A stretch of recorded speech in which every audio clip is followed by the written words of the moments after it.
Hello, this is Orlando Mayor Buddy Dyer. Welcome home. Soar into tower. We are ready for takeoff.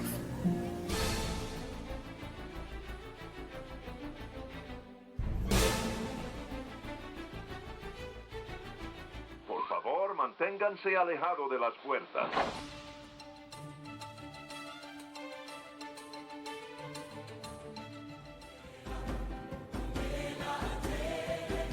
Hey, it's Amy from DVC Clubhouse. Hey Clubbers, it's Scott from DVC Clubhouse. Hey, it's Kathleen from DVC Clubhouse.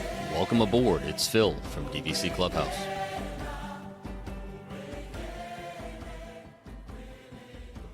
Hey everyone, and welcome back to another episode of the Debrief podcast brought to you by DVC Clubhouse. This is Amy, joined as always by my co-hosts Phil, Kathleen, and Scott. Hey guys. Hi, guys. Hi guys. Welcome aboard, guys. So I feel like it's been a while since we've had the gang all together, right? Because last time the gang is back. Scott was under the weather last time. Yeah, how's that sunburn going for you, buddy? I'm still peeling. 2 weeks later, I'm still peeling. Ugh. You do look pretty tan though. Thank you. Special shout out to Kathleen for letting me fall asleep at the pool at Boardwalk. I didn't let him. I just want to say emphasis on the pretty part. You look very pretty. Thank you. I feel pretty. I feel pretty. I was going to sing it. So I'm sitting in a resort in Palm Desert that's at the window. Out the window, I can see like there's these gorgeous mountains in the background, but I am literally directly across the street from the location where Disney is building their planned community out here, Cotino. And I was here last year too, and in Disney fashion, it doesn't look like they've made much progress. I see like one building that they built that looks like it's kind of like a building for people that it's not going to be there. It's like a staging building or something, but it's pretty much just desert. It's sand and a couple of, it's like, I'm expecting tumbleweed to blow by in a second, but when it's there, it's going to be gorgeous. Yeah, you can purchase it now, but we're not going to guarantee that you'll be alive when it's ready. Exactly. These are the lengths we go to bring you a podcast, ladies and gentlemen. And those things are, you can buy into that community for between $1 and $2 million. So if anyone has that type of money lying around and wants to buy something that who knows when it's going to be completed, here's your opportunity. I will say though, it really is gorgeous. So once it's built, it'll be beautiful. How do you know nothing's built yet? Well, only the scenery, like your view will be beautiful. Okay. But I don't know about, I don't know about the actual community. I mean, the surroundings of the community are absolutely gorgeous. Because it sounds like all you've got is a double wide and a mountain range right now to look at. Some sand and tumbleweed. That is correct. Hey, before we get started, I just want to send a shout out to one of our members who was so gracious in sending me a gift from Walt Disney World last week. I don't want to name any names, but you know who you are. It arrived in the mail and I will treasure it always. So thank you. Well, what was the item? That was nice. It was a Club 33 hat. Oh, Wow. very fancy. And I'm not naming any names because that person will be besieged with requests from this point on. But my heartfelt thanks. It was really, really cool to get that in the mail. Thank you. Well, we are Clubhouse 33 here. Clubhouse 33. I like that. We're going to rename the group. Yeah. Is that how that works? So you drop it on the podcast and it happens. So I'm just going to say right now, I wish I had a house in Golden Oak. You beat me to it. I was going to say the same thing. If there was a wish coming, that was the next one. You can have your tumbleweeds in desert for $2 million. Speaking of Golden Oak, I think they've got their demographic wrong. At least every 2 months, they send me an email that has all of these homes for sale at Golden Oak. They're somewhere between $11 and $20 million. I think they have me confused with somebody else. Right. We get those every Bob now and Iger? then. Yeah, clearly.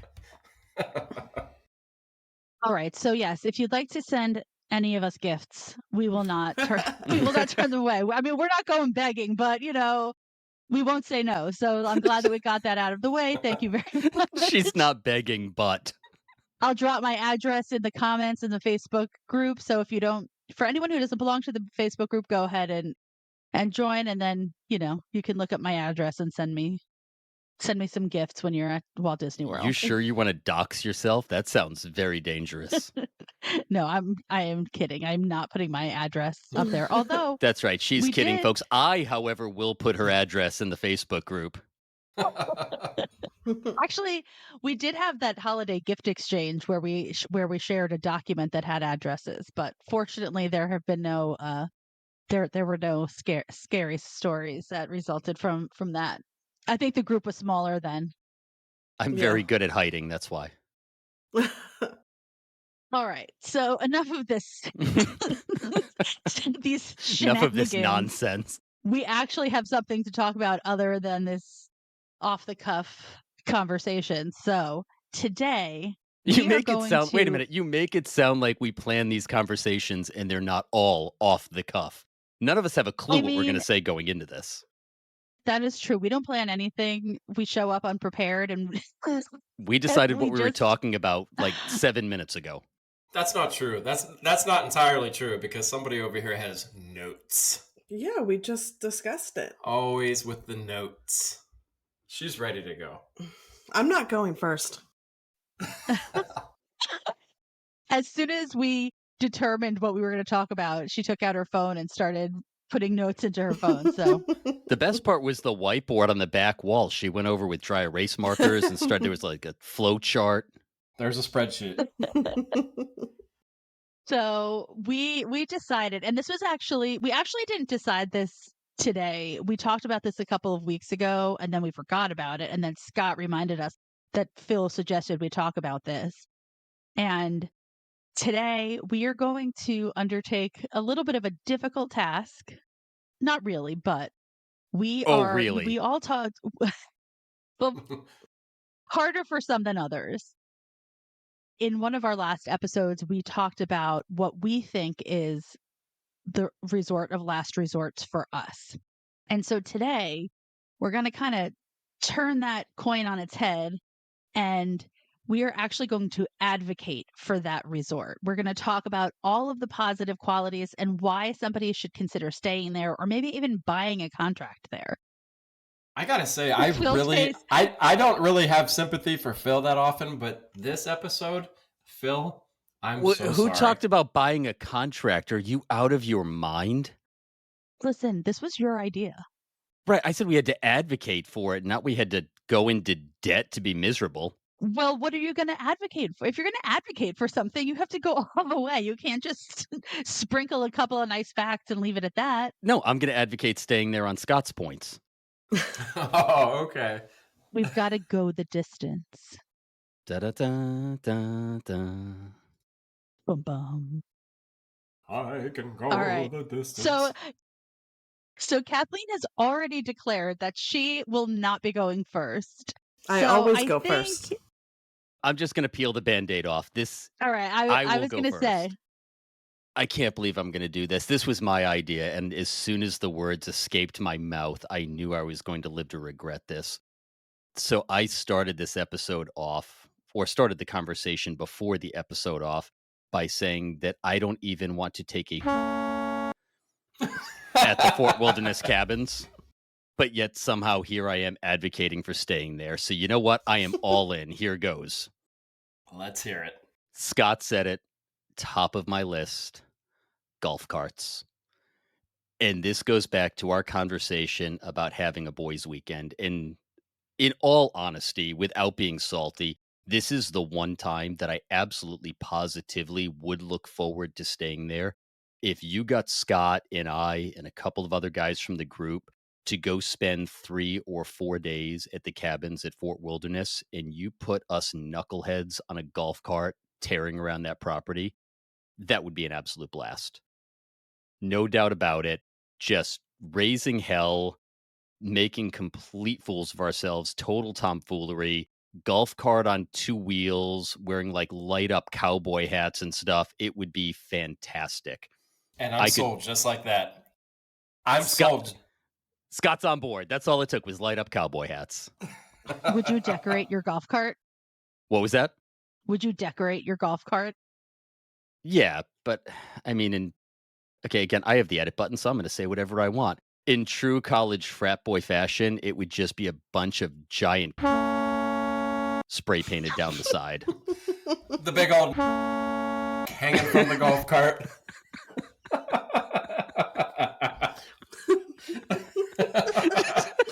Oh my gosh. Looking like a middle school playground with a kid with a There Sharpie. goes our family-friendly rating, folks. No, that will be edited out by the time it reaches the masses. I drove the narrow gauge train right off the rails there, didn't I? All right. So narrow gauge train. I'll get back to that in a second. One thing I will say for it, I have jokingly referred to it as an overgrown studio or a very stunted one bedroom. I don't know what to qualify those cabins as.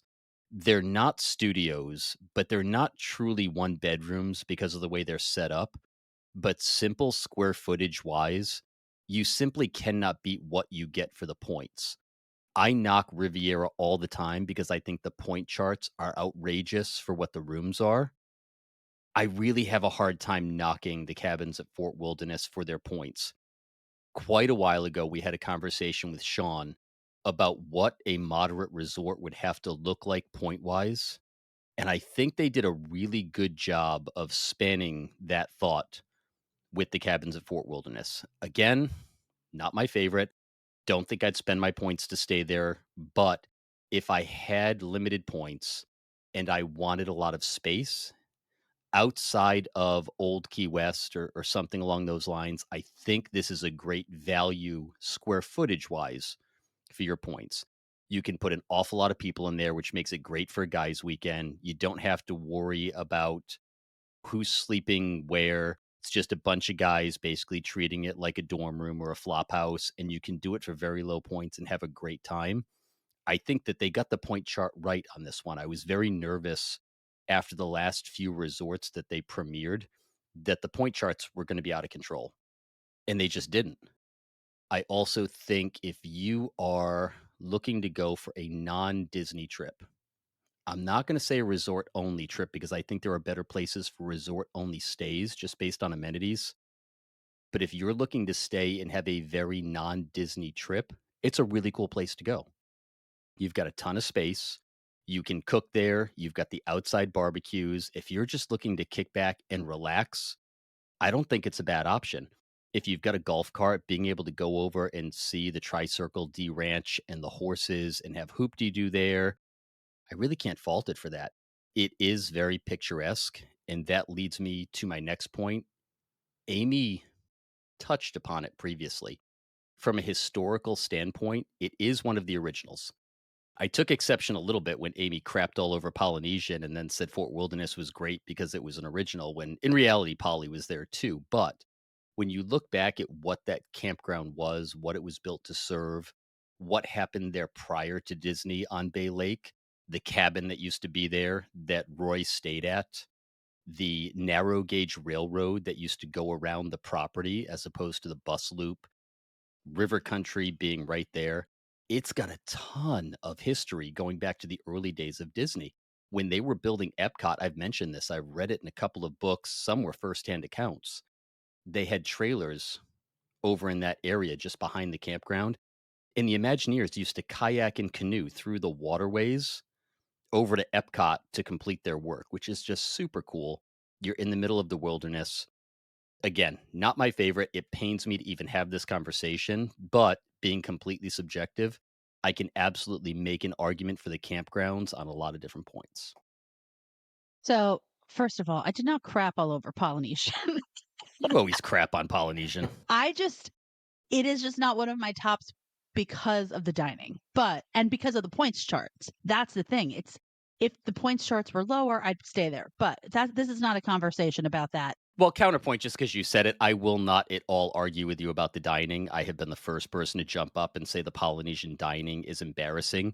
And the fact that they're turning the old restaurant slash community center slash childcare center now into administration buildings instead of back into a really nice restaurant is painful to me because it's a great opportunity they're missing. Agreed.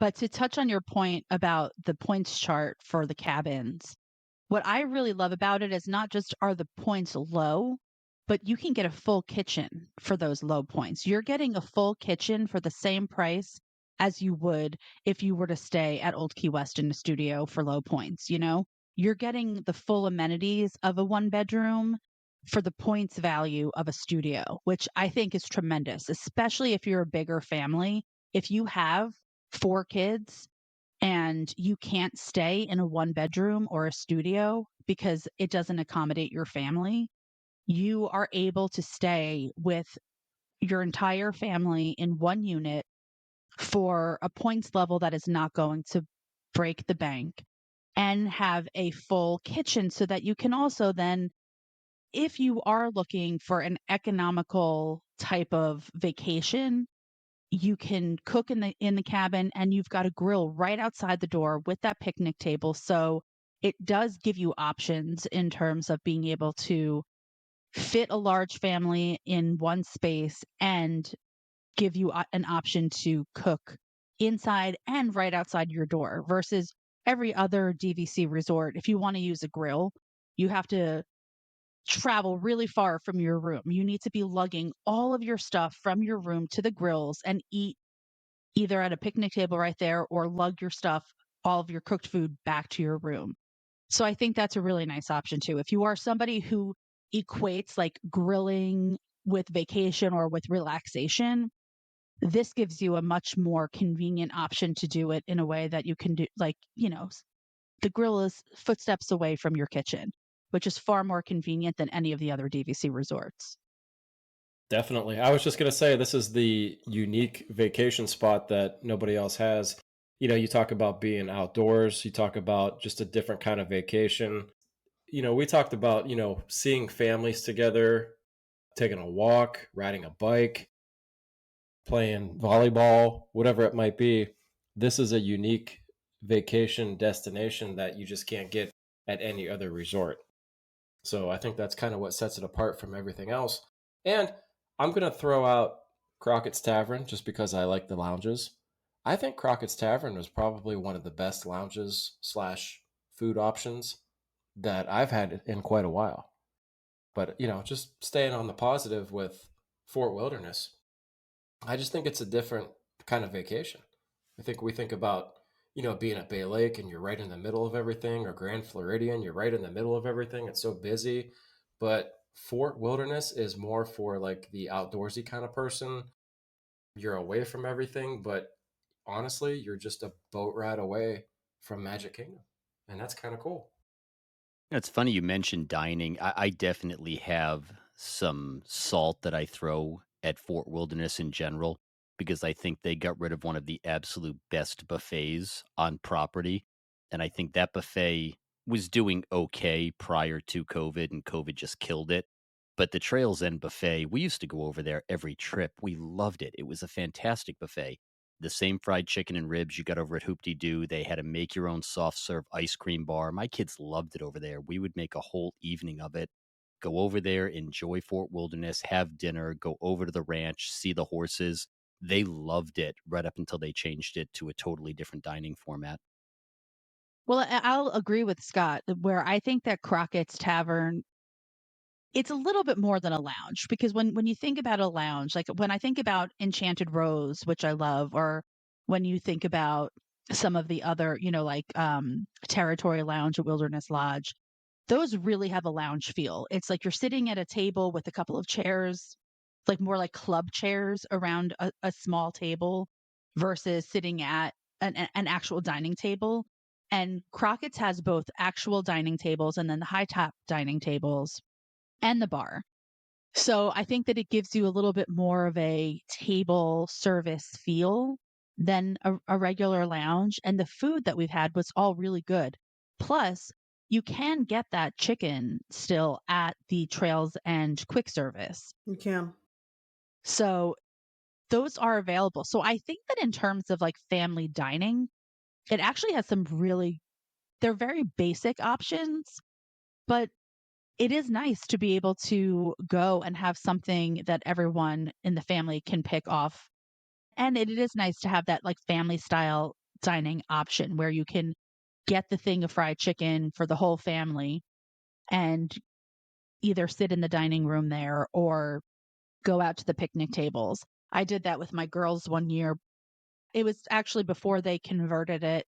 Trails End was still open, but the quick service over there was called, I think it was called P&J's. And we went over there and did the takeaway fried chicken and sat outside. It was during the holidays. And this is another pro for me for the cabins is that Fort Wilderness at Christmas time is really fun. And it's like a really just kind of like cozy Christmassy vibe. And so we went over there and we got our fried chicken and our sides and we sat outside and they were playing Christmas music and Pioneer Hall was decorated so nicely for Christmas. And then we did the horse and carriage ride that took us through the where the RVs are parked, where everyone has their decorations put up. And so I think the cabins at Christmas time are a particularly unique vacation experience for people who go to Disney World because it does give you access to all of that. And I am excited to see this Christmas season when we're there if people are going to be decorating their cabins and what that's going to be like because I could see like if everyone is decorating the cabins the way that they did they do the RV parking area, that could be a really fun place to stay to give yourself kind of like an at-home feel during the holidays. Well, I'm ready to buy points. Yeah, I'm not there yet. And I do think that having Hoop-de-Doo there is, you know, that is a unique option, a unique dining option. You know, now that Polynesian doesn't have the Spirit of Aloha, there are no real like dining show options, dinner show options anymore other than Hoop-de-Doo. So to stay at a resort that has that option, it would be nice if they would allow the people who are staying there to make the reservations first, to like be able to pick one night so that you're guaranteed to be able to get a reservation there. I've said that about every resort. If you're staying there, you should have some sort of preference on the dining. I really truly feel that. I love Hoop-de-Doo and I love the idea of Hoop-de-Doo. It's just so gosh darn expensive that I can't count it as a traditional dining option. They did a great job with the DVC. Was it the holiday DVC Hoop-de-Doo that we went to? Hmm. They did a Yeah, great job with that was nice. What a unique experience that was. And you walked away with a Disney Vacation Club ornament. And it was really nice. All right, I'm going to go Yeah. burn some sage in this room. Who's going next? You want to go, Scott? Go ahead, Kathleen. I'm Go ahead. curious. I would like to hear yours. What is the resort that you'll be advocating for today? Well, I'll be advocating for the Riviera. Oh! Let's I hear am breathless with anticipation. I mean, I think I have quite a few positives for the resort. It's not my favorite resort, but I do have some positives. The number one thing for me personally is I think it's the best character breakfast on property. Topolinos. Yes, I think the character interaction is top notch over there. That's it? No. What is that area outside with like the mosaic tiles? You know, outside, like when you're going by the water For the fountain. Skyliner. Yeah, like those mosaic tiles over there. I love that over there. So that's a nice thing that they have over Reminds there. you of walking through the castle. Yeah, it does. I like the cold brews at Le Petit Cafe. I know Tom in the group always mentions that too, but they are pretty good. Em and I actually had those when we went to visit. That was part of me kind of introducing her to the resort. We took the Skyliner over there and got some cold brews at Le Petit Cafe and sat in the lobby for a while, and they were quite good. Yeah, I really like them. They do have, the banana bread there that a lot of people rave about. It is good. I don't think it's the best. I think Animal Kingdom Lodge has better banana bread, but it is pretty good. Their gift shop at Riviera, I think they have a lot of DVC merchandise. Riviera has a lot of resort specific merchandise that I wish a lot of other resorts had. What else is on my list? My notes just went away. And of course, I can't forget what everybody mentions all the time, the Skyliner. It's not my favorite form of transportation, but it's there. It's the one thing I will disagree with you on, and I've said it before. I hated the idea of the Skyliner. It kept us from buying at Beach Club. I don't love what it did to International Gateway, and I know Scott is not a fan. I love soaring over the top of property. I love that view of seeing everything off in the distance. I think it's relaxing. It's quiet. I think it gives a really cool kinetic energy to the property as you're driving across and they're kind of swaying overhead. I think they're super neat. I would totally call it a positive for Riviera. I don't dislike the Skyliner. I'll ride it during the day. I don't really like to ride it at night because I think it's just too dark. I wish they put like lights or something up there. It's just a little bit freaky for me. But I don't think it's a reason to buy there just because it has a Skyliner. I don't either. Just one point for the night. Em and I, a few years ago, actually made it a point to ride the Skyliner while the Epcot fireworks were going, and that was a really cool view. I think what's really cool about the Skyliner is that because the resort is clearly themed like the Riviera, when you take the Skyliner to Epcot, it's cool that then like one of the first things you see when you approach Epcot is the Mm, Eiffel Tower. So it kind of has yeah. that I mean, you are passing over some other stuff, but you do kind of have that continuity of feeling like you have, left a hotel that then is going to Paris where you're going to see the Eiffel Tower. And nothing says the French Riviera like a Speedway gas station. Yeah, right. I know, well, you can't look Um, at that. You can't open your eyes until you get to Epcot, and then you see the backside of Epcot. And I always laugh because you can see the Eiffel Tower, but there's like inevitably always some like pickup truck down there that's parked that's probably belongs to some cast member or is owned by the Walt Disney Company. So I'm always like, don't look, kids. I also, I really like the Tower Studios they have to offer there too. I was just gonna say that. It's probably the only thing I'll stay in anymore now. Whenever we do stay there, I prefer it over the studios, mainly because it's just Scott and I when we do go. I mean, obviously, if Lily was with us, we would get a studio, but we have stayed in studios there, preferred view, and I think we've stayed in a standard view before, but I just don't think they're worth the points, especially when I've had like really crappy views with a preferred view. But I will spend the points on a studio if it's available. Or I'm sorry, not a studio, a tower. Because what was that one time we stayed and we saw all the fireworks? That was one of my favorite rooms that we've ever stayed in. We got lucky enough. I don't know what floor we were on, but we faced Epcot, and you could see the Hollywood Studios, you could see the Epcot, you could see the Magic Kingdom fireworks. And for 10 points, whatever it was, 9, 10 points a night, that's hard to beat. I mean, that was just one of my favorite rooms that we've ever Mhm. been in. So yeah, I think there's positives. So those were my positives of the Riviera. I think one of the other things it has going for it, it has a very adult feel. I don't know that my kids would vibe with it. I don't know that we would vibe with it as a family. But I think if you are going without kids or you don't have kids, I can see why it appeals to you. It definitely has much more of a laid back, grown up, more refined feel to it than the other resorts do. I like the artwork too.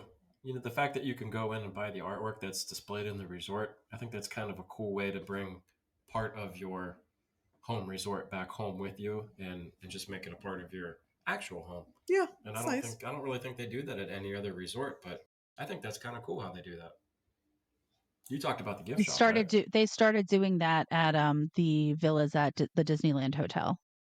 You can buy the Oh, artwork there. I love that. Yes, I really like the Riviera gift shop. Yeah, that you talked about the gift shop and how they have like all that resort specific Hmm. merchandise. I think that's got to be in like the top 3 of Yeah, I gift think that shops. that gift shop was the first one that really was selling like DVC resort specific merch. And it really I had like a little bit of resort of merch envy because I really wanted something that Hmm. was more resort specific. So I'm happy that now that more of the other resorts are doing it. I'm in California right now and had dinner at Grand Californian the other day, and they do a great job of that too. They have a lot of resort specific merch there and like DVC merch. I wish that would be consistent throughout all of the resorts. Me too. Let's not get back into DVC merch and their complete lack of attention to a captive market. I know. I mean, it's like we're begging for it. We're literally saying, like, just give it to us. We'll buy it. Take my money. I think one of the big pros for Riviera is the size of their rooms.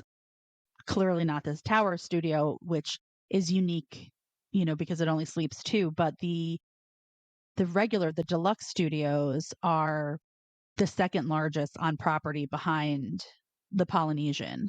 And I've said this before, not only are they from a square footage size great, but from a way that they used the space were really smart. So those rooms really do feel spacious, even when you have both Murphy beds pulled down, because you don't have, I mean, they were, I think, the first resort, right, that put the twin Murphy, I mean, I'm sorry, not the twin Murphy, but the Murphy sofa combo. I think I did hear that. And so that I remember staying there for the first time and really being struck by how having the bed pulled open, I didn't have cushions all over the place. I was able to slide the coffee table under the main bed so that I didn't have to navigate around that. That wasn't something that was like blocking the walkway to the bathroom. So yeah, so it just felt really, really spacious. The one bedroom isn't as, I think it's further down on the list. It is still quite spacious, but because when you add the one bedroom to the studio to make a two bedroom, that bumps the two bedroom back up on one of like the larger two bedrooms on property. And the Grand Villas are the second largest behind Grand Floridian. So they do have larger rooms. And I agree with you, Phil. I do think that for people who are looking for an aesthetic that is not screaming Disney and that is a little bit more understated and a little bit more adult feeling, I think Riviera is appealing to that demographic because it just is it kind of fits in with today's design. I'm staying in a Marriott right now and it's very, like it has kind of that grayish type of light browns and light grays and tans, like that type of aesthetic. That's clearly on trend right now. And I think Riviera was designed to appeal to that demographic that is not necessarily looking for something that's immersing you into a different time or a different area. It's just built to give you a hotel room that has clean lines and spaciousness. So it's like light and bright. Yeah, and the vibe is just very adult laid back. There's no doubt about it. As you're sitting inside that lobby or wandering through, it's not unfriendly to kids by any stretch of the imagination, but it is much slower paced, much more focused on just relaxing and enjoying what the resort has to offer versus a go, go, go that you find at Seven Seas or Bay Lake or Crescent Lake. Well, and I think what it offers that really no other resort offers is, except for maybe Bay Lake because it is a tower. Although Bay Lake Tower, what Riviera has that Bay Lake does not is, it has a lobby where you would want to spend time for a little, you could sit and relax. And it has little, like, kind of spaces where you can sit. Bay Lake Tower doesn't really have any place where you can just sit and relax in the resort other than in your room. So I think Riviera may be learning from the mistakes of Bay Lake Tower, even though it's a tower, created that space next to Le Petit Cafe. I think it's called like the Voyagers Lounge, and then the lobby has some seating, because you can't, if you are if you check into Bay Lake Tower and your room is not ready. I mean, some people will just drop their bags and go, but some people will sit and wait if they think their room might be ready within an hour. And in Bay Lake, you would need to walk over to the Contemporary if you really wanted to sit comfortably somewhere. Yeah, there's no lobby at Bay Lake. There's just a desk. It's just a desk. Right. And so, I think there are quaint little areas where you can sit, and I do think that Voyagers Lounge is pretty cool because it has all of that Walt memorabilia from his family's travels to the Riviera, which is really what the inspiration of that resort was based on a place that Walt Disney loved to travel when he, with his family. And because it is a tower, it does have a pretty great view up top out on, outside of Topolino's, where you can see the fireworks from Epcot and Magic Kingdom. And when they're happening at the same time, it's pretty cool to be able to simultaneously view both parks' fireworks. And it also has, I've mentioned this before, I stayed on the top floor in a preferred view room that was overlooking the pool facing towards Hollywood Studios. And it has a really spectacular view of the sunset over Tower of Terror there. It was gorgeous. So, I mean, it has that too. And, one of the reasons why I love Crescent Lake so much is because I love the ability to walk from the resort that I'm staying at to another resort and have it not be that far and be able to take advantage of that resort's dining or lounge. And so I do think that Riviera being next to Caribbean Beach is something that, I would definitely take advantage of because I really like Banana Cabana, or is that what it's called? I always, whenever I say it, I feel like I'm saying Banana it wrong. Cabana. Banana Cabana. Which is different than banana hammock. Don't get the two confused. I think that we've literally had this conversation on a podcast episode once before. Or But- 3 times. Yeah. But being able to walk over to Sebastian's or to Banana Cabana, or just sit, in, speaking of hammocks, they have hammocks at Caribbean Beach, and just being able to sit and relax on that property. So you do have the proximity to another resort that is in walking distance. And like I said, I really like how on the Skyliner you leave and then you arrive at World Showcase, and it's like you're leaving your French Riviera inspired hotel to arrive into France, which is like the first country that you encounter if you turn right instead of going straight once you enter World Showcase. But really the first one that you see when you're on the Skyliner. So, I think I like that thematically that is kind of consistent. I'll get personal and I'll talk about Riviera and the positives. And that was your first resort that you ever stayed in. It was. And I wanted so badly to impress you with Disney in general because you were such a Las Vegas person. And I wanted you to love Disney the way that I love Disney. And that was the first resort that I took her to because I just thought it was going to be the wow factor. And I think it really was. I remember And you little walking did you in. know that a few years later she was going to name it as one of her resorts of last resort. Right. Missed the target, Well, but hit the tree. Yeah, swing and a miss, but hey, that's all right. You got the general idea.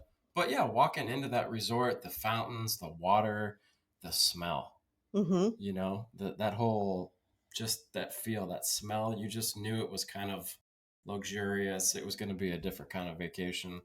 And I think that kind of set the tone for the rest of that kind of post-COVID weekend where just Epcot and Magic Kingdom were open. Yep. And it was a memorable experience, for sure. Yeah, just because it's my last doesn't mean, I don't hate it by any means. I just like others better. That's all. For just many reasons. That's it. There's only 12 more that you like better. So I think I'm going to go next because we definitely have to leave Scott for last.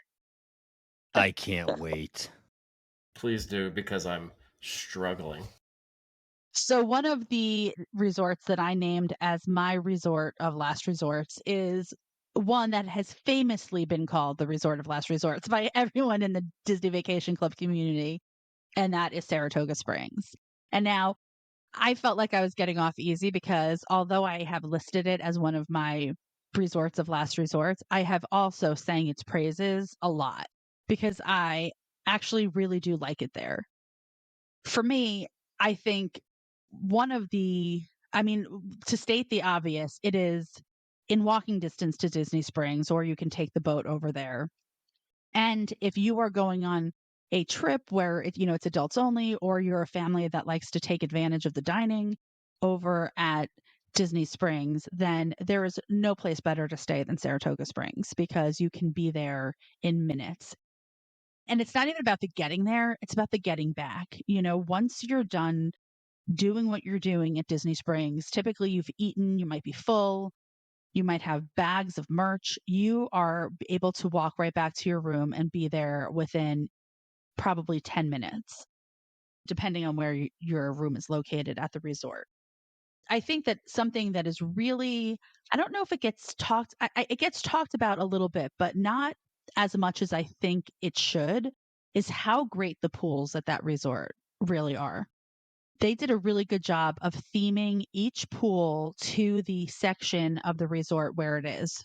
And I think that the paddock pool area, which is a standard room, it's actually what I request now because I used to request preferred and want to stay at Congress Park for the proximity to Disney Springs.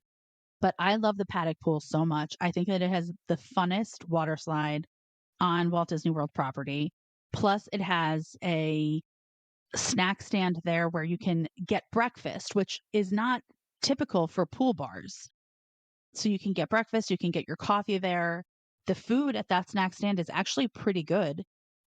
Just that I love that pool and I love that section. And it's really not that far of a walk over to the carriage house and then to get onto a boat to go to Disney Springs if you want to take the boat. The other main pool at I think what is it called? Like the Springs pool or the High Springs pool. I love the aesthetic of that pool. I think it's really pretty. And the fact that it's right next to the carriage house, right next to the quick serve gives you really good options for being able to eat lunch or dinner at the pool, which is really nice. And I love that you can rent Surrey bikes there. That just is like gives you like a fun thing to do for a resort day. I really wish that they would reopen the spa because when I used to stay there years ago, the spa was open and I would go to the spa when I was there. So it was just like another thing to add to the vacation to make it feel like I could infuse some relaxation into my Disney World vacation.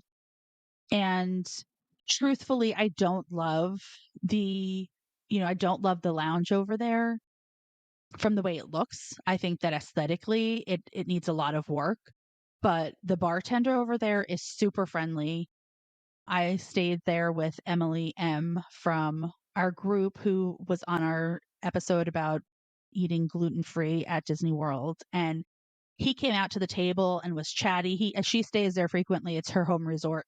He knew her, remembered things about her, struck up conversation, which was really great.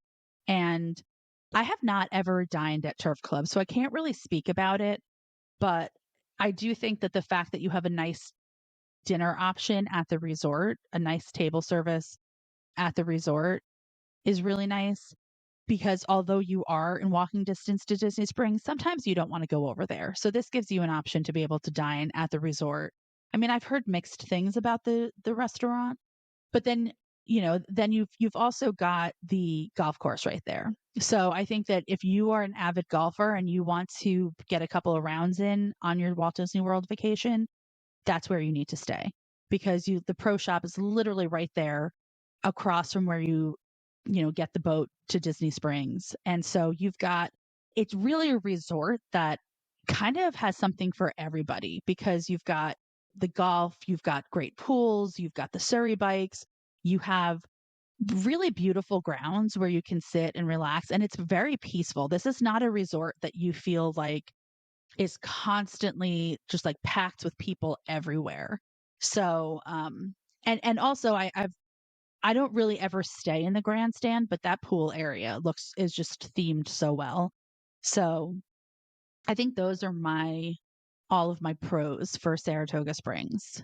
Oh, and also they recently did the refurb and those rooms look pretty nice. So, you've got also kind of got those clean lines there. The rooms feel, although they only sleep 4, they still feel pretty spacious. I'm gonna Yeah. jump in with the option of the treehouse. Hmm. Oh, yes. I think that Great point. is such a unique experience. We've kind of joked around and thrown the idea around about clubhouse weekend at the treehouse. But I think that would be. We've never stayed at one, but I think that would be probably We have one booked. We do? We Yeah. do. Okay. In November. Oh, that's right. Yeah. I don't know why. I was thinking we were still at Boardwalk, but No. yeah. How could okay. you forget? I don't know why I thought we were at Boardwalk, but yeah, I'm really excited for that because I think that's such a unique experience. Those are another thing that have a really cool history for how far back they go prior to the Institute, back to the old Buena Vista shopping village and what those were set up to be. That there's a lot of history on the backside of that resort. I really like the rooms. The what? The rooms. Yeah, I loved it. We did a resort tour there, and I thought everything about that resort was the more you walked around, the more you discovered. Hmm. I remember when they were building Saratoga Springs, being over it was downtown Disney at the time, and looking across the water there and thinking like how cool it was that there was going to be a resort right there. And also knowing the history of the Disney Institute, that, the Disney Institute was there and that they were converting it into a resort. Like I felt pretty excited about it. And truly, when I stayed there the first time, I had small kids. And so having also owning at Beach Club, and at that time, as I've mentioned, like it was really easy to get Boardwalk at 7 months at that point. Saratoga Springs, I think that's probably where it got its reputation as being the resort of last resorts, because when it was built, your other options were Old Key West, which I think just has like a cult following because it was the first, and the people even to this day, like they are the only, and maybe you know what? I'm going to hold that thought. I'll get to that thought in a minute, but the other options were to stay at Boardwalk Beach Club or Boulder Ridge, which at the time was just the Villas at Wilderness Lodge. And so Saratoga Springs really like did feel kind of like it was far for people. So I think that's really where it got that reputation. And also I do think that like the evolution of downtown Disney into Disney Springs has really, the fact that Disney Springs is such a much more desirable place to go throughout the day. Like at one time it was really only for me appealing to go at night when Pleasure Island was open and to go to the Adventurers Club and the Comedy Club. Now that Disney Springs has so much to do throughout the day, it has definitely increased the desirability of staying at Saratoga Springs. So, I mean, I think I set that up for you, Scott. Does anyone have anything else to say about Saratoga? I also need to say, I think that the evolution of downtown Disney into Disney Springs has breathed new life into it. I think that the drone show, if it continues to go, will breathe some new life into it. And I still maintain that Saratoga is the resort of last resort simply because there are so many rooms. There are 1,260 guest rooms at Saratoga Springs. It makes it a lot easier to get a room there. And I think that people see that there's always a room available, and that leaves a taste in their mouth and makes it seem like it's undesirable, when in fact, there's just so many rooms on that property. Yeah, there's a lot of inventory. And with no further ado, I can't wait to hear this. Scott, you're up, buddy. Well, I picked Old Key West as my resort of last resorts. This is my shocked face. Yeah, I could see that. I really don't think that it's not hard for me to advocate for Old Key West. As much as I have put it down or maybe spoken negatively about Old Key West, there are many positive things. With that, if you've enjoyed today's episode, please leave us a 5-star review. Now would be the time to tune out. Amy? No. No, but seriously, it's the OG. It was literally the blueprint for what followed with every other Disney Vacation Club resort. And even if it isn't your favorite resort, it's what set up everything else. It's what helped make what everybody loves successful today. And I think that's important. I think that was, to be the original, to be the beginning of something special. I think that says a lot. And the fact that people still, like Amy said, it has a following. It has a lot of people that, no matter what you could say about it, it's still special to a lot of people. Excuse me. Are you allergic to talking? Are you sneezing because you're allergic about saying positive things about Old Key West? I'm getting choked up. But let's talk about transportation. Everybody kind of knocks transportation with the bus loop, but how about that boat ride? We don't talk about the Sassagoula River quite enough. It's taking that boat ride from Old Key West to Disney Springs, or even if you just want to go visit Riverside, French Quarter. That to me is one of my favorite things to do as far as transportation. We could talk about room size. There's just so many things that I could talk about. We could talk about Roman shades. We could talk about Roman shades. There's a video on the Facebook page if you guys want to check it out to see how much fun that can be. It's about a 6-minute long video of watching Amy try to close the shades, and I added another 4-minute video of Emily trying to do the exact same. Yes.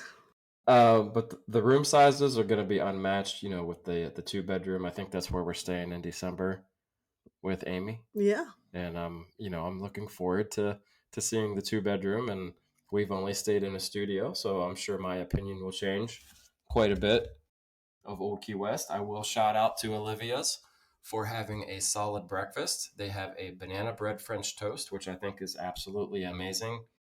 We'll skip on over to Goods, and I know that people knock that quite a bit, but their pulled pork nachos and their fried pickle chips are solid. I mean, they're nothing to write home about, but they're solid. Amy talked a lot about some of the positives that Saratoga has. It's the same thing for Old Key West, the golf, just being, you're in Disney, but you're kind of away from everything. So it's more of a relaxed vibe. And I think a lot of people crave that. A day at the park is stressful. A day at the park, you hear a lot of kids crying. You hear a lot of families fighting. It's not always the most magical day that you've ever had when you see some of the families walking by. And, you see that and it's kind of like, oh, wow, like, they're not having a good time. But you want a place where you can go at the end of the day and you can relax and you can get away from that. And Old Key West is definitely that place. I mean, you're not right in the middle of everything. And you could say that that's a knock on it, but I think that's maybe just a positive too, where, like I said, you can just get away from everything. Gurgling suitcase. We joke about the 6 seats that it has, but honestly, if it had 60 seats, the place would be full every night. They have unique drinks as far as the turtle crawl. I can't think of anything else off the top of my head. Lorna. Hello, Lorna. But I mean, like I said, if it was 60 seats, I think the place would be full just about every night. Picture getting off the bus, walking through that main part to the gift shop is on the left. You can kind of walk through that with me. Get the image of it. The gift shop is on the left. The lobby is on the right. You can hear the steel drums playing. It's just unique. When you think about that, the gift shop, I think, would probably be top 2. I know we talked about Riviera's gift shop. I think Saratoga has a solid DVC gift shop. I think Old Key West is probably number 1 or number 2. Points. We all want to talk about points and how we value our points. You're not going to find a whole lot of inventory out there that is cheaper than Old Key West. So if you're looking to stay on property, if you want a last minute, quick, nice vacation somewhere, you can grab a studio. It's not going to break your bank as far as points, Buying into DVC, same thing. You're not, if you buy resale, it's one of the cheapest, probably, price per point that you could get. My God, Can I just say something real I quick? gotta shut up. I think I think you could sell Old Key West to somebody I right think I now. might buy a contract at Old Key West. Can we just end this now? I think that you have repressed deep love for Old Key West, and this is like therapy for you right now. I think we need to book a stay. I have tears running down my face. I love you, Old Key West. I'm so sorry with your Pepto-Bismol painting and Points per square foot, you're absolutely right. I think the cabins, which I so painfully had to advocate for, are the only thing that can give it a run for its money. But points per square foot, it cannot be beat. And that's how we ended up there so many trips in a row. I needed to house a number of people on a number of trips. And it was the only thing that made sense to get into 1 and 2 bedrooms very reasonably. And you mentioned one of the two things I was going to say, and this is going to come across as salty, but it's not. Two of my favorite parts of that resort are walking from the main entrance through that overhang. It's absolutely beautiful. It's reminiscent of Old Key West, the actual Old Key West. And the part that nobody remembers, if you walk through there and you take a left and you go past the pool, there are hammocks and a volleyball court and a fire pit. There is no better place to relax than that little hidden, forgotten spot in the back. When we were down there for Wine and Dine and ran, we went and set up in those hammocks with our iPads, and it was just so quiet and so relaxing and so removed from everything. It was absolutely fantastic. And I think even half the people who stay there who don't own there have no idea that little spot exists. shout out to Doug and Emily who invited us over when they were staying there. This is a while back. I think they had was it a studio or 2-bedroom. Oh, it's a 2-bedroom. The view that they had of the Sasagula, just watching the boats go by. I think that was one of the best room views that I've ever seen. I think it was a 2-bedroom. I actually don't know now. But it was so big, you really you couldn't even tell. It was so spacious. But yeah, I mean, that's all I got. I made a little quick list while everybody else was talking, but I was surprised how many positive points that I actually wrote down in my notes. And why is it your least favorite?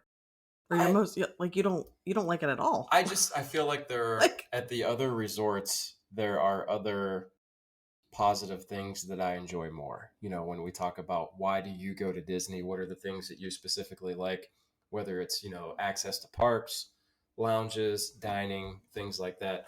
Obviously, like I said, Olivia's is a solid option, but Old Key West as a whole, when you compare it to other resorts like Grand Floridian or Animal Kingdom, the dining just doesn't quite stack up. And that's important to me. When I go, I want good food, good drinks, easy access to the parks. So I think that's why I knock it. But I don't want to forget the positives that Old Key West has too.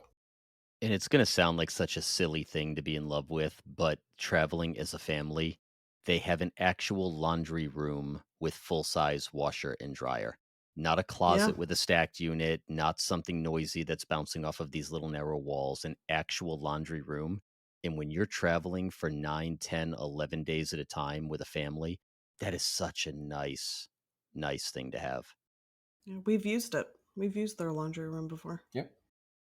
I think something that is really unique to this resort that doesn't get talked about much, because I kind of feel like it's gotten lost over the years and as the popularity of Disney Vacation Club has increased, but it's the lore around the resort that, as Disney did in the 1990s, they built this resort to tell a story.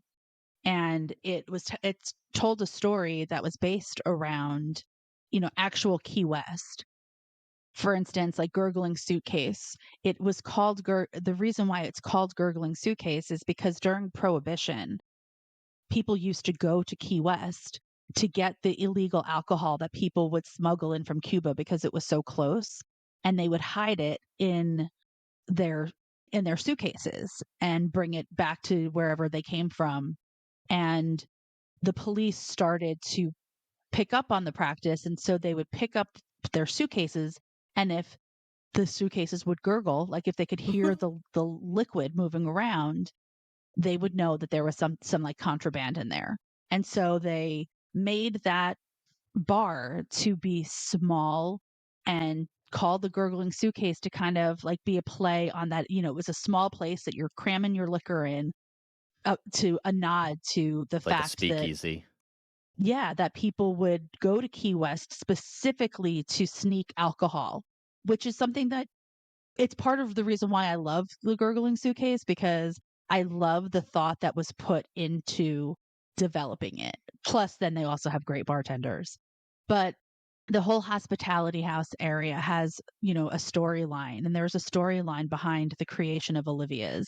And that room to the left of the check-in area, where, I always say like, oh, it's kind of a waste of space. They should put, a bar in there so that people, when it's rainy out, if they wanted to go sit in the lobby, they could get drinks there. It's called Papa's Den, named because Ernest Hemingway lived in Key West, and Papa was his nickname. And so they called that Papa's Den, and has lots of nods to Ernest Hemingway throughout. And even the resort, Key West itself, did not have a road that connected it to it. You couldn't get there by car until I think like the 1920s or 1930s. So you know how like when you come into the resort, it looks like you're crossing over a bridge to get to where all of like the quote unquote like vacation homes are. That is a nod to the bridge that was built connecting like the one island to the other island. And so I think that that's cool too. Like the thought that they put into the design of Old Key West. They didn't just paint some of the some buildings some pastel colors and be like, oh, this looks like like Key West. They actually designed it with intention. Even the lighthouse was built because after the actual lighthouse that's in Key West. So I just really appreciate the lore of that resort, in addition to the fact that because it was the first DVC resort, there was a sense of community amongst those people that still exists today. And they have like an annual event. Like they actually have events. I think it's the only DVC resort that has resort specific events that the owners like they go specifically to be able to attend these events, which I think is just really cool, because we had a conversation a couple of episodes about the things that like DVC could do. And like for me, like the thing that makes it a perk that would make DVC feel really special would be doing some of these types of like member experiences that are resort specific. And I know, Phil, you hate that idea, but for somebody who's like an extrovert who just wants to connect with people, that would be fun. I mean, we've now started creating that amongst ourselves with the clubhouse weekends and the holiday reunion weekend. But I think that I love that Old Key West does that, because I think it just adds to the sense of community that people feel when they own there. Plus, I do have to agree that, the gift shop, I think the gift shop is the best one on property for DVC members. I think that also you can rent Surrey bikes there. So that's just like another thing that you can do. It is a large property. And while I would love to be able to have a golf cart there, I do think that it's a nice option that you can rent Surrey bikes while you're there. Yeah, I've seen the traffic and the people blowing stop signs at Old Key West. There's no way I'm putting myself and my kids on a Surrey bike. Bike at your own risk. I actually really love Olivia's, and when I stay at Old Key West, it's one of the only resorts that I stay at that on the first night I eat at the resort. You know what I mean? Like it's kind of That's like a boardwalk for us, or if we stay anywhere on Crescent Lake, Trattoria is our first night every single time. yeah, like Old Key West is the only place that when I check in, I'm eating at Olivia's that night. And I don't even stay, even though I love Beach Club and Boardwalk and Boulder Ridge, those are not places where I have like a tradition of when I stay there, I'm eating here. But Old Key West, that's what I do at Olivia's. It's like the first night restaurant, and it kind of is like I'm kicking off my trip. So I don't know. I think for me, I just also have a lot of nostalgia at Old Key West. I think that the resort is just so pretty. It totally appeals to my aesthetic and my sense of like island vibes with the pastels and the palm trees and the lighthouse. So it's and I think that the rooms have really beautiful views. I mean, you're not looking at a theme park, but you can overlook a golf course. You're basically looking at nature. You're either looking at a golf course or some trees or some rivers. And in terms of just a laid back aesthetic, those big balconies overlooking those views of nature, just it feels like vacation. I feel like that is a place that for me feels like vacation. Definitely. I truly feel like it just doesn't get enough credit. I mean, when you think about the history of DVC and that, like I said, that being the blueprint, that being they laid the foundation for what everybody loves now with, all the other resorts that they have. And, the cool stories that Amy told about, the little room off to the left of when you walk in the lobby, it's Papa's Den. A lot of people don't know too. There's a restroom there and it's Papa's John's, I think if they wanted to continue the whole history and lore in light of Gurgling Suitcase, I think they probably should have named Olivia's Square Grouper. And if you don't get that reference, Google it. Well, Should I book there's a a whole stay? story. There's a whole story about Olivia. And I know that at one time, I don't know if they still do this, but at one time they used to do tours of the resort where they would tell you the lore. I'm curious to know if they still do that. I haven't seen it or heard of it in a while, but I also haven't sought it out. And it might just be one of those things where kind of like at Wilderness Lodge, if you want to do the hidden Mickey hunt, you just have to know and you have to go to the front desk and ask. I'm wondering if the tour, it's like I think it's called like the Legend of Conch Flat or something like that. Or maybe just the great, great, great grandchildren of the original owners don't have any interest. Listen, I'm gonna get off of your phone right now. She is trying to book a stay at Old Key West. You are That's December. December. Wait, Wait, has I'll this throw a plug out there. conversation just really? One last thing. I'll say it just one time. Hit your record button now, ladies and gentlemen. Old Key West, the original crown jewel, the original Walt Disney World's flagship resort. Let's edit that out. Maybe the original flagship DVC. It was never the original flagship resort. I can guarantee you that. No, but wait a second. Kathleen, has this conversation just like given you like the urge to stay there? I'll stay at Old Key West anytime. The only reason we don't book it is because of him. She's on the website right now. You think I'm joking? She is on the website right now. But since he just made his big spiel, it sounds like he could just sell it to anyone, and I think he wants to stay there again and give it another shot. Give me a grand villa. I'm not opposed. All right, guys, does that wrap it up for our advocating for our resort of last resort? I think it does, and I think this was pretty fun. I enjoyed this a lot. Definitely. Mostly because Scott got not only did he like I feel like he started thinking that he like this was going to be difficult for him and he had like two things that he was trying to embellish upon, and then all of a sudden it was like his heart opened. Let's get back to your regularly scheduled program. Best fried chicken on property. I feel like if we're talking about Old Key West, his prostate grew 3 sizes that day. All right, folks, I'm going to have to edit a whole lot of that final conversation out, but we thank you for listening along. It was painful for some of us. Amy got the easy out. If you enjoyed what you heard, please run over to Apple Podcast, give us likes, 5-star reviews, some positive comments. That would be fantastic. Amy? And as I said earlier, if you don't belong to the Facebook group, head over there and follow us at DVC Clubhouse. Find us on Instagram, TikTok, and YouTube. And until next time, we'll DVC you real soon. Bye, guys. Bye, guys. See you guys. And so our journey comes to an end. Oh, no, please, can't we go back to page 1 and do it all over again? Started this thing together, and that's how we'll finish it. Because that, my friends, is where the magic lives. Happily ever